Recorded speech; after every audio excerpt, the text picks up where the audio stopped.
Assalamu alaikum Matiz sүйүүчүлөр. Спиянын педалын корпусу менен чечип алыш үчүн торпеданын приборлору да чечилет. Спидометрдин тросун чечип алыш үчүн. Андан кийин рульду бошотуп алсаңар.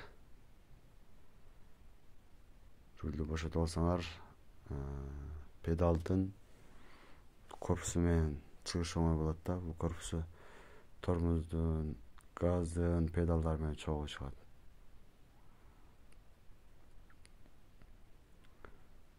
Таап чыгарган оңой болот. Болбосо чыгара албайсыңар.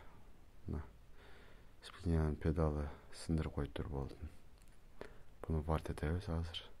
Муну чечиш үчүн 1, 2, 3, 4, 5, 6, 7, 8, 9, 10. Мына 11-ci болот. Şu 11 болот менен чечилет. Андан кийин газдын тросун чечесиңер. Тормоздун вакуумун бошотосуңар. Вакуумунан ол жерден бошотот. Ошо. Капот жактан bir болот, bir гайка бошотулат. Вакуумду ары бери жылдырсаңар болот. Бул жакта гайка, үстүндө bir болот. Ошо экөө менен эле бошойт. Капот жактан. Воздушный фильтрлерди бошотуп аласыңар. Аккумулятор чечип алып коесуңар. Болтко жеткен оңой болот. Ошондо.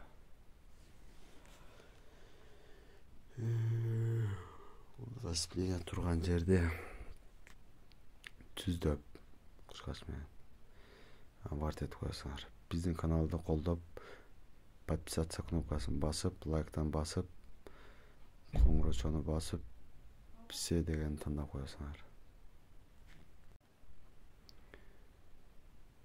Буну варт этип бүткөндөн кийин кайра ошо ордуна салып коесуңар. Мына сваркалап бүттү.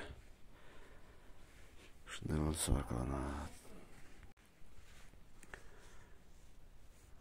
Түгүнөн үстүлтетип сваркалап койсоңор жакшы болот. Мында шестеркасы мындан бою варт этип койсоңор бунун тинекеси жука болот да. Педал тепкенде ушу ийилип сына берет.